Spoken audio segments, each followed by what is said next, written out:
একুশের ভোটে তৃণমূলের জয়ের পরই পরমব্রতের পোস্ট কমেন্ট স্বস্তিকার। বিজেপি কর্মীদের খুনে উস্কানি দেওয়ার অভিযোগে থানায় আইনজীবী। পুলিশ চাইলে এখন এদেরকে কাস্টাডিতে নিয়ে ইন্টারোগেট করতে পারে।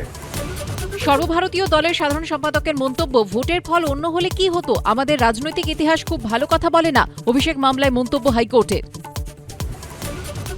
অভিষেকের ঠিকানায় একের পর এক নোটিশ নিয়ে তোলপাড়ের মধ্যেই হঠাৎ পুরসভার মাসিক অধিবেশন স্থগিত। নোটিশ দেওয়ার পরেই সচিব বদল। জাহাঙ্গীর বাহিনী তাণ্ডবের হাত থেকে রেহাই নেই তৃণমূল কর্মীদেরও। ভয়মুক্ত ফলতায় ভোট দিয়েই সন্ত্রাসের পর্দাফাঁস। পুলিশকে নিয়ে আসি তখন সন্ত্রাস হয়নি, তারপরে থেকে সন্ত্রাস আরম্ভ হয়ে।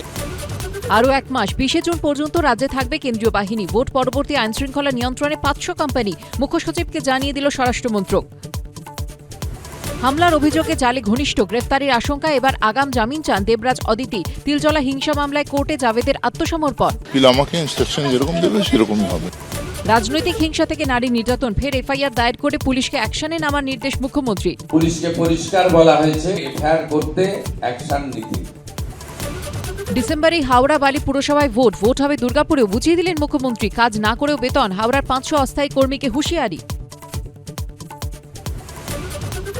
সুজিতের হাতেই ছিল কন্ট্রোল, বাধ্য ওই অয়নশীলের সংস্থাকে টেন্ডার। পুরনিয়োগ দুর্নীতিতে জিজ্ঞাসাবাদে এমনই দাবি পাঁচুড়ায়, কোর্টে জানালো ইডি। আজ দিল্লিতে প্রধানমন্ত্রীর সঙ্গে প্রথম বৈঠক মুখ্যমন্ত্রী। রাজধানীতে মুখ্যমন্ত্রী, দিল্লিতে শ্রমিক ভট্টাচার্য। খুব দ্রুত রাজ্যের বাকি মন্ত্রীদের নাম ঘোষণা। ঘণ্টাখানেক সঙ্গে সুমন রাত 8টায়।